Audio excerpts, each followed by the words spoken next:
Fala galera, tudo bem? Aqui é o professor Elias. Estou aqui para falar de trabalho com vocês, beleza? Vamos lá?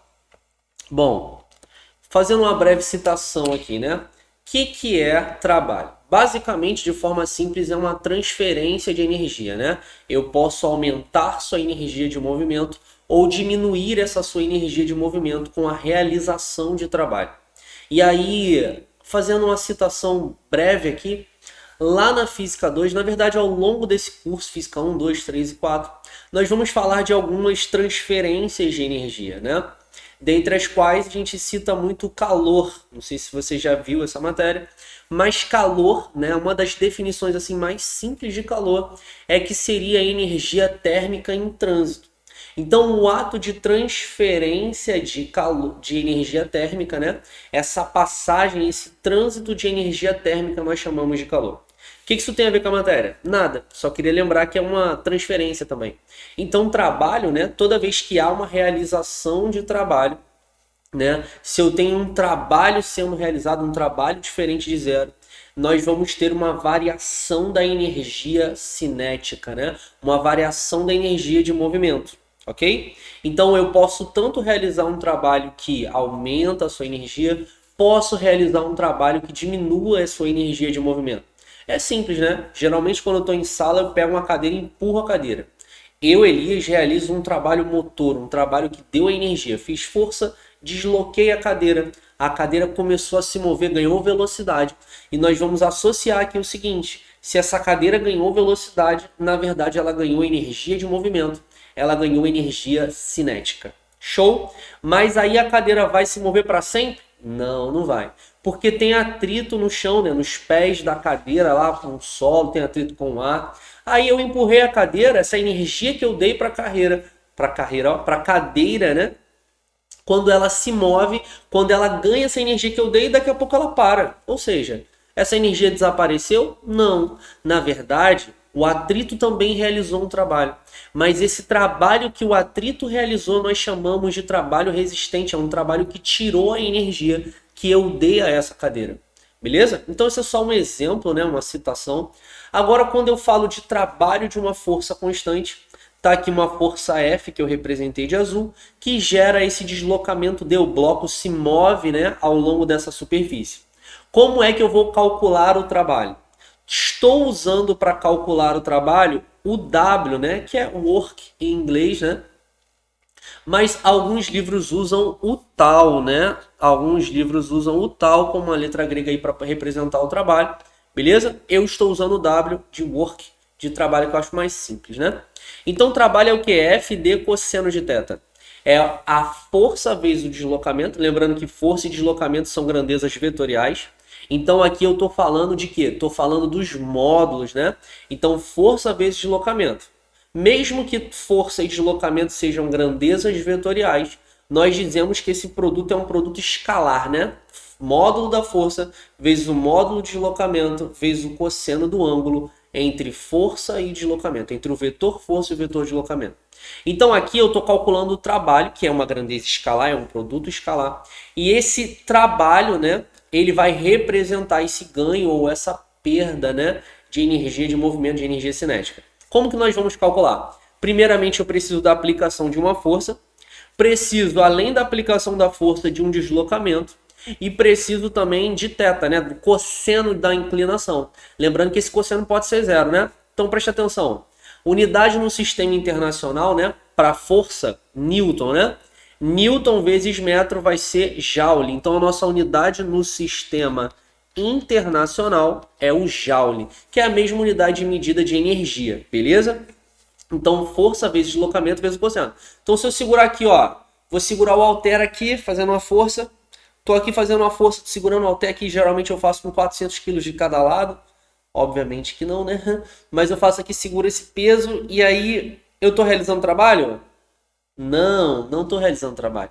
Por que que não? Porque para ter trabalho eu precisava deslocar esse carinha, né? E ele está parado. Então só estou fazendo um esforço. Tem força? Tem. Mas tem realização de trabalho? Não tem, porque não tem deslocamento. Show? Então só um exemplozinho. Vamos ver aqui alguns casos. A nossa ideia de trabalho motor seria aquele trabalho positivo, né? Aquele trabalho que vai gerar um aumento dessa energia de movimento, um aumento da energia cinética. Então, eu coloquei aqui o caso clássico, que é quando a força e o deslocamento estão na mesma direção, no mesmo sentido. Se o vetor força e o vetor deslocamento estão na mesma direção, no mesmo sentido, o ângulo que eu tenho aqui é de 0 graus. E galerinha, o cosseno de 0 graus dá 1. Então eu vou poder calcular o trabalho como força vezes deslocamento. Beleza? Então vou fazer F vezes D, porque o cosseno já vai dar 1 mesmo. Agora, lembra do exemplo da FAT? O corpo se movia numa direção e a FAT era nessa mesma direção, só que no sentido contrário. Então a FAT ela realizava um trabalho ali resistente. Vai realizar um trabalho negativo, né, que vai se opor em si. Então esse trabalho resistente é esse trabalho negativo que se opõe ao movimento, que vai fazer com que a energia cinética diminua, né? Então, lembrando que o θ, né, para o θ igual a 180 graus, o cosseno de 180 graus é menos 1. Então esse trabalho vai ser negativo, vai ser menos a força vezes o deslocamento. Show? Então o motor positivo e o resistente negativo. Beleza? Um vai representar um aumento, um ganho de energia cinética e o outro uma perda, né? Então, olha só. Tipos de trabalho, né? Eu sou professor, você vai ser militar, cada um tem o seu trabalho. Brincadeirinha, nada a ver, essa aleatória, essa brincadeira. Que é o seguinte, ó. Tipos de trabalho, né? Que é o que eu tô falando. É o motor resistente, são tipos de trabalho, um positivo e negativo. E a gente tem de uma força variável, né? A de força variável ela é mais simples, né? Na verdade, ela deveria ser bem mais complexa, mas como nós não estudamos cálculo, né? Nós não vamos ver isso a nível superior. É bem simples aqui, ó. Tu tá andando na rua. Do nada, alguém te para e fala assim, resolve essa questão aqui. Aí tu vai lá ver que a questão é de força e deslocamento. Se você tem um gráfico de força por deslocamento, a área desse gráfico é o F vezes D, né? Vai te dar o trabalho. Então a área do gráfico é numericamente igual ao trabalho. Lembrando que nessa parte de baixo aqui, né, o meu trabalho ele vai ser negativo. Então se eu quiser saber o trabalho final desse sistema, né, aqui o meu trabalho seria a área 1, né, mais menos a área 2, né, eu já posso colocar direto menos a área 2, porque aqui a força estaria negativa, seria um trabalho resistente. Essa força negativa é porque ela estaria contrária ao deslocamento. Show? Então é calcular essa área 1, depois a área 2 e diminuir uma da outra para encontrar o meu trabalho resultante em si, né? Então se você tiver um gráfico de força por deslocamento, ó, apareceu lá na provinha, um gráfico de força em newtons pelo deslocamento em metros, calculo a área desse gráfico e encontro o meu trabalho em joule, né? Porque está em newton vezes metro. E aí, esse aqui é um caso muito interessante que são as pegadinhas de prova, né? Que é quando o trabalho é nulo. Trabalho nulo é quando você não vai ter trabalho. Mesmo tendo força, Elias, e deslocamento, eu posso ter um trabalho nulo? Pode. Vou te dar um caso aqui, ó. Imagina um bloco, né? Não precisa imaginar, vou desenhar ele aqui para você, ó. Imagina esse bloco aqui, ó. E tradicionalmente, né, a gente representa as forças que atuam nele. Ó, tem uma força F puxando ele, é para onde esse bloco se move, né? Tem quem? A superfície está claramente irregular, né? Uma superfície rugosa, né? A gente tem a FAT aqui, né? Então aqui tem a FAT. E quem mais eu tenho? Eu tenho, vou botar de verde, peso para baixo e força normal para cima, beleza? Então eu tenho o peso normal. Só que o deslocamento desse bloco é sobre a superfície, ó. Se o deslocamento, vou botar lá em cima não, ó. Se o deslocamento desse bloco é sobre a superfície, é na horizontal aqui, ó, para lá, ó, no sentido da força F, você consegue entender que a força F realiza um trabalho motor, consegue entender isso? Por que é motor, Elias? Porque força e deslocamento estão na mesma direção, no mesmo sentido, é um trabalho positivo, é o F que gera esse deslocamento. Você consegue entender que a FAT gera um trabalho negativo, que é resistente, está contrário ao deslocamento. Agora, e o peso e a normal? O peso e a normal, né? Se você tem um deslocamento, isso aqui é um exemplo, né, gente? Se você tem um deslocamento horizontal, o peso e a normal não vão interferir, né? Por quê? Porque eles vão estar perpendiculares, galera. E o cosseno de 90 graus é qual? 0. Então eu posso ter força e deslocamento e ainda assim não ter trabalho? Pode. Só preciso que a força esteja perpendicular ao deslocamento. Quer ver um outro exemplo muito clássico? Um outro exemplo muito clássico é o caso da força centrípeta, né? Lembra da força centrípeta? A velocidade tangencial forma 90 graus com raio, que é para onde está apontando a força centrípeta, né? Se a direção aqui da velocidade é a direção e o sentido do deslocamento, ó, forma 90 graus. Ah, então é por isso que, ó, mesmo movimento circular uniforme, tinha força, não tinha? Tinha. Tinha velocidade? Tinha. Tinha aceleração centrípeta? Também tinha, mas a velocidade não mudava seu módulo. Por que não mudava seu módulo? Porque o trabalho da força centrípeta é zero. Por que dá zero, Elias? Porque ela está perpendicular ao deslocamento. Então ela não tem como mudar essa energia de movimento em si, mudar a velocidade, aumentar o valor da velocidade ou diminuir o valor, porque ela está perpendicular. Show? Então a força centrípeta perpendicular ao deslocamento do corpo, ela não vai realizar trabalho. E é por isso que o valor da velocidade não muda. Show? Ela muda de direção e sentido, lembra disso? Vai mudando a direção aqui, ó. Mas ela não muda o módulo se fosse um movimento circular uniforme. Então a força centrípeta também, qual é o trabalho da força centrípeta? Zero, porque ela está perpendicular. Qual é o trabalho da normal aqui, que é igual ao trabalho do peso? Zero, porque está perpendicular. Então toda vez que uma força está perpendicular a um deslocamento, o trabalho é nulo. Show?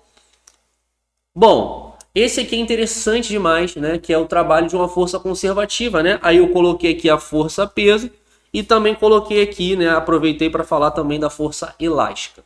Então, olha só. A força peso orientada para o centro do planeta, considerando a nossa gravidade constante, ela vai realizar trabalho a depender exclusivamente da mudança da altura. Então, se você se afasta da Terra, se aproxima da Terra, se você se move na vertical, né, ao longo do campo gravitacional, nós vamos ter o trabalho do peso. Então, aqui, né, seria uma forma de provar, né?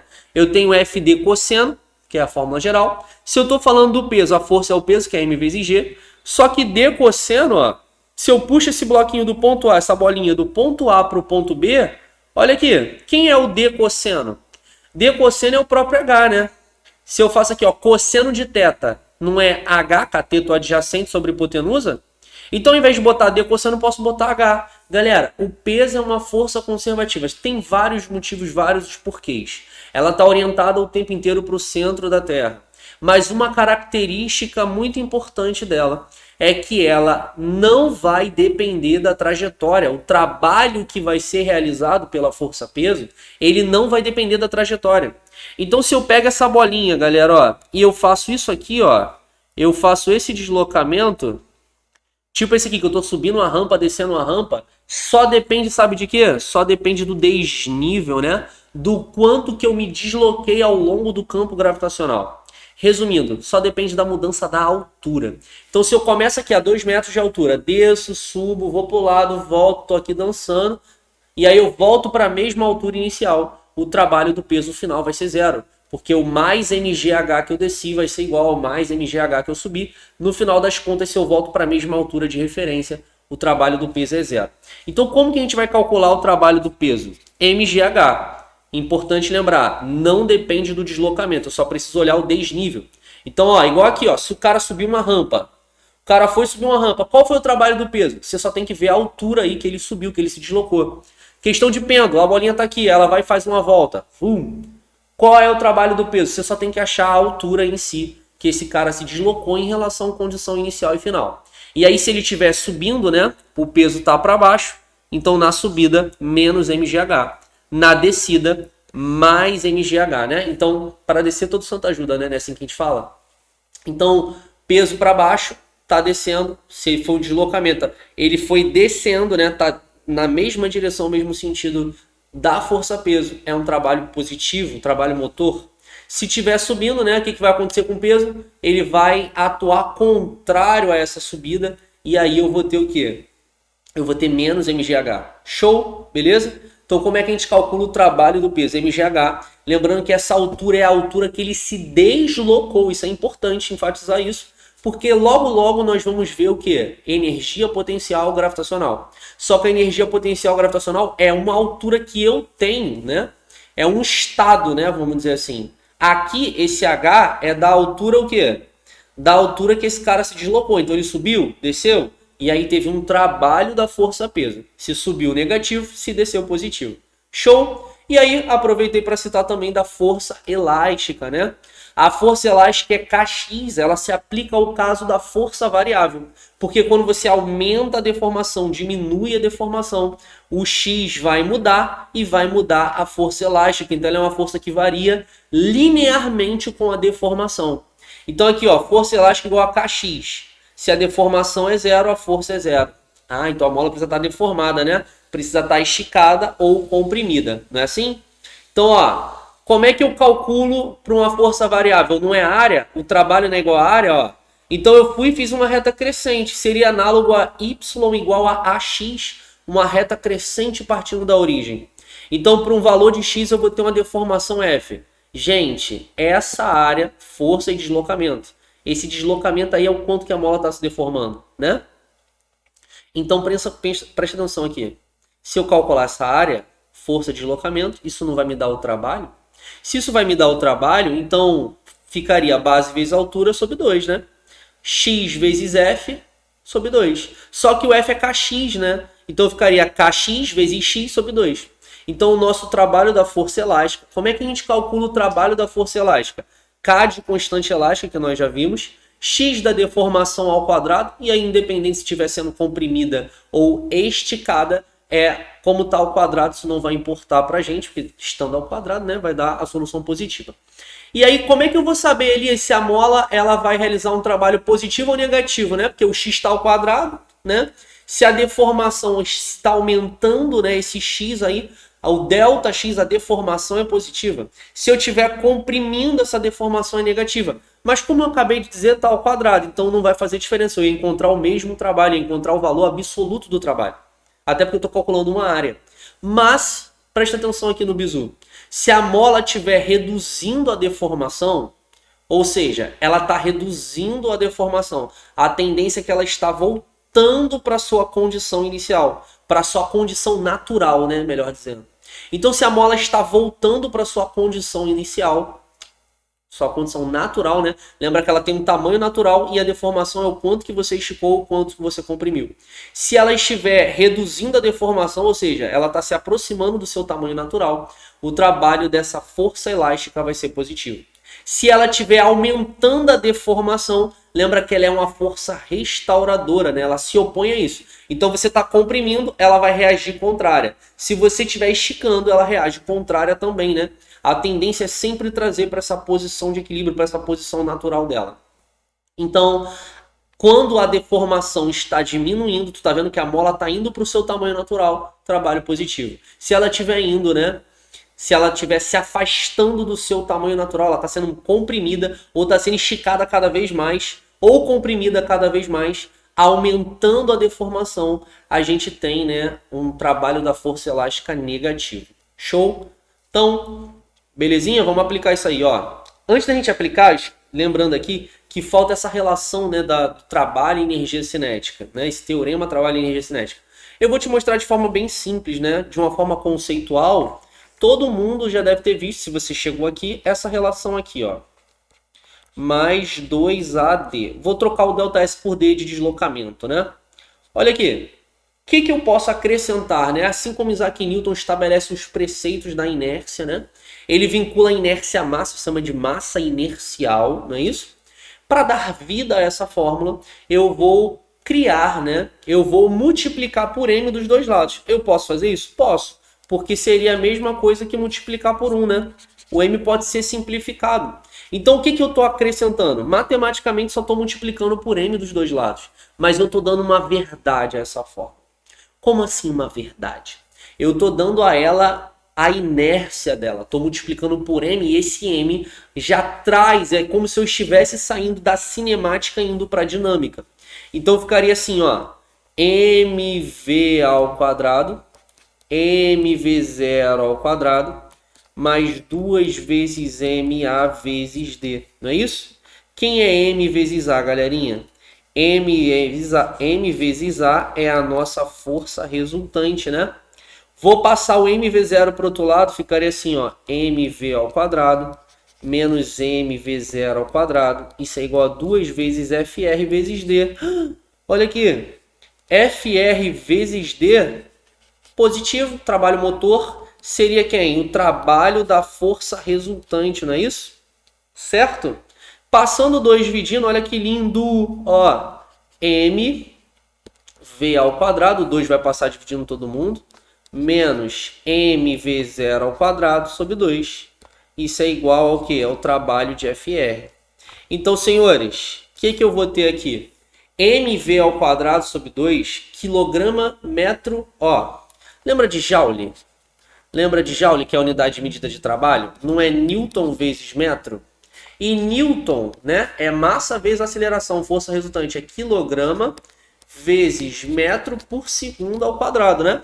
Então, na verdade, se eu substituir o Newton aqui por unidades fundamentais, né, que é massa, metro e segundos, olha só o que eu vou achar. Joule em unidades fundamentais é quilograma vezes metro por segundo ao quadrado vezes metro. Então, o que é Joule? É quilograma em unidades fundamentais, né, do sistema internacional, metro quadrado por segundo ao quadrado. Então, não é exatamente a unidade que eu tenho aqui, ó, massa vezes V ao quadrado. Então, fica quilograma, metro por segundo ao quadrado. Então, isso aqui é energia, até porque se eu tenho energia de um lado, tem que ser energia do outro lado. Quem é essa energia que depende da velocidade? É a nossa energia cinética. Então, nós vamos ter aula disso em breve, mas a energia cinética é como? mv ao quadrado sobre 2. Então, essa energia cinética em si, quando eu tenho um trabalho de uma força resultante, ó, energia cinética final menos energia cinética inicial, isso é igual ao trabalho de FR, né? Lembrando que essa força resultante é o somatório das forças. Então, aqui a gente conclui uma verdade muito interessante, que esse trabalho da nossa força resultante é a variação da energia cinética. Então, se a energia cinética está mudando, você já sabe disso. Se a energia cinética está mudando, é porque eu tenho uma força resultante diferente de zero. Eu tenho uma velocidade mudando, eu tenho aceleração. E se eu tenho aceleração, eu tenho força resultante. É massa vezes aceleração, né? Pressupondo aqui que a gente sempre tem massa, né? Nesses exemplos. Então, o que eu estou dizendo? Quando eu aplico uma força, gera um deslocamento, eu altero a quantidade de energia que esse cara tem. Não é isso? Eu posso tanto aumentar a energia dele quanto diminuir a partir da aplicação de trabalho. Show? Beleza? Então, vamos ver como é que isso é cobrado aqui nas questões. Ó, um exemplo bem simplesinho da SpaceX.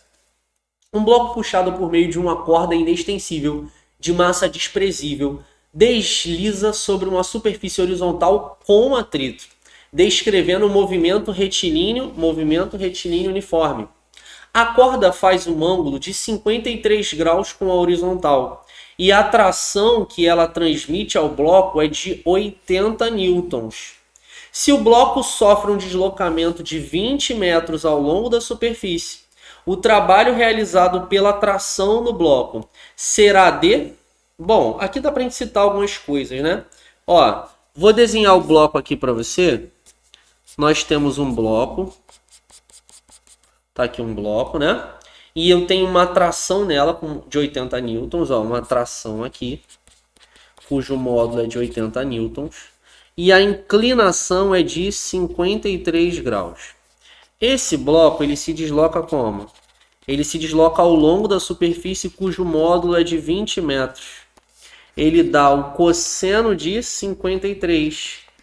E o cosseno de 53 é 0,6, né? Então aqui está 0,6.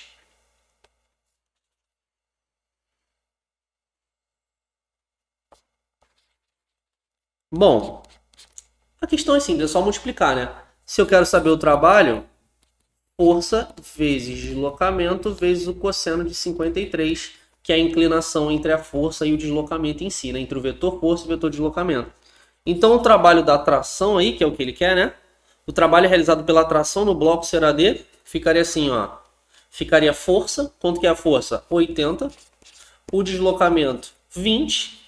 E o cosseno de 60, cosseno de 53, 0,6. Então isso ia dar 80, né? Vezes 12. Então esse trabalho dá 960 joules. Esse é o trabalho da tração. Isso dá a letra C, né? Vai dar 2 vezes 6, 12. 12 vezes 80 dá 800 mais 160. Então isso dá a letra C de cabrito. Aí você ia se perguntar assim, Elias, mas por que você colocou essa questão, se ela era tão simples? Primeiramente, porque ele diz o seguinte, ó, descrevendo o movimento retilíneo uniforme. Ele também fala que tinha o que? Atrito. Se é movimento retilíneo uniforme, quando eu fizesse o seguinte, ó, o trabalho da força resultante é variação da energia cinética, assim como a gente acabou de aprender.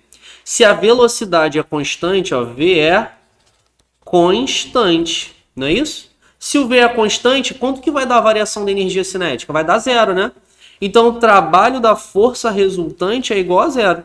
E aí eu gostaria que você pensasse o seguinte, significa então, Elias, que não tem trabalho? Não é isso que significa. Significa que a soma das forças, o trabalho positivo é igual ao trabalho negativo. E aí enxerga aqui comigo, ó, vamos lá. Tem o peso, tem normal, né? A gente já conhece essas forças, né? Tem peso, não vou botar a setinha não, porque eu não botei na tração, a tração estava falando do módulo, né? E tem aqui se opondo ao movimento a FAT. Como a questão fala que ele se move sobre a superfície, né? Se ele se move sobre a superfície, então o trabalho dá normal. Ó, quantas forças tem aqui? Força resultante, né? O somatório das forças. Então, vou fazer o somatório dos trabalhos. Ó, vou ter o trabalho do peso, vou ter o trabalho da FAT, vou ter o trabalho da normal e vou ter o trabalho da tração. E isso vai dar o quê? Isso vai dar zero. Só queria mostrar a você o seguinte, se a velocidade é constante, tem alguém trabalhando positivamente e alguém trabalhando negativamente. Ó, primeiramente, o do peso é zero e o da normal, né, também é zero. Por quê? Porque está perpendicular, cosseno de 90 é zero. Então significa que o trabalho da FAT mais o trabalho da tração é igual a zero. Então se ele quisesse pedir assim, qual é o trabalho da FAT? Seria igual ao trabalho da tração. Seria igual ao trabalho da tração porque tá dando zero, a velocidade é constante, né? Então o trabalho é realizado positivamente, os caras que estão me dando energia, eu também tenho alguns que estão tirando, né? Então tu tá empurrando uma cadeira, aí a cadeira vai lá e para, é porque essa energia, esse trabalho que você realizou, essa energia que você cedeu à cadeira foi tirada pelo trabalho da força de atrito, né? Então se eu passasse para o outro lado, o trabalho da FAT, né? Seria o quê? Seria menos o trabalho da tração. Então, Elias, o trabalho da FAT seria menos 960, né? Porque é um trabalho de resistência. Isso. E como a velocidade é constante, o 960 fornecido pela tração já está sendo tirado pelo trabalho da força de atrito, né? Show? Então, eu acabei, né, por hábito, né? Não sei porquê, acabei usando tal aqui, mas eu estou usando o trabalho, então vou botar W mesmo como work, né? Não tá errado, é só pela nomenclatura que eu estou usando nas questões. Tá bom? Então detalhei aqui, problematizei uma outra coisa aqui dentro dessa questão, né? Olha essa aqui que legal, para a gente usar esse teorema trabalho e energia.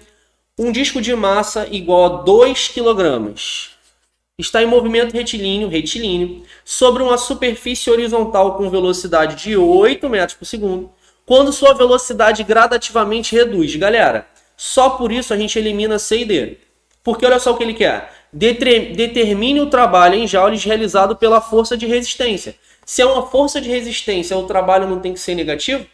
Então olha só, vamos lá. Esse trabalho aí dessa força que está atuando é variação da energia cinética, né, que é uma força de resistência. mV final ao quadrado sobre 2 menos mV inicial ao quadrado sobre 2, né? Então esse trabalho dessa força de resistência, a massa é 2, a velocidade final é 4. A massa é 2 e a velocidade inicial é 8, né? Então, tendo a massa e as velocidades, você consegue também descobrir o trabalho, né? Uma aplicação importante, tá? Então, vou simplificar esse 2 com esse 2 com esse 2 também. As velocidades são 8 a inicial e 4 a final, tá certinho? Então, o trabalho aqui dessa força de resistência vai dar 16 menos 64. Isso dá menos 48 joules. Show? Então, esse trabalho já sabia que era negativo por se tratar de uma força de resistência. Maneira? Vamos para mais uma? Vamos ver. Olha essa daqui. Um objeto de massa de 2 kg, massa 2 kg de novo, é deslocado no trecho ABCD, ó. A, B, C e D. O trabalho total da força-peso em joules é... Já aqui, ó, sem estresse. EFOM, mas é bem tranquila. Caraca, Elis, assim? É, exatamente assim. Porque quando eu fizer aqui de A para B, lembra que eu só pego a altura, né? Trabalho do peso. Então vai ser massa vezes gravidade vezes 4, que ele desce 4 até o chão. De B para C o trabalho é 0, né? De B para C é 0, porque é um deslocamento horizontal. E depois de CD vai ser menos mg, menos porque está subindo, vezes 4. Ah, então olha só, o trabalho total vai ser... Vou botar aqui a conta para a gente ver. Trabalho AB mais o trabalho BC mais o trabalho CD. O BC é 0, porque é um deslocamento horizontal. Então, o trabalho total da força-peso, ó, massa 2, gravidade 10 vezes 4, mais o quê? Menos 2 vezes 10 vezes 4. Ou seja, esse trabalho total vai dar 0. Elias precisava fazer essa conta? Não, não precisava. Que eu comecei numa altura de 4 metros. Fui lá, dei o meu rolê e também parei na altura de 4 metros. O trabalho final é 0. Show? Maneiro? Então isso dá 0 aí. Galerinha, espero que vocês tenham curtido essa nossa explicação aí de trabalho, tá? Espero muito que vocês tenham entendido também, ó. Um beijão e até o próximo vídeo. Valeu!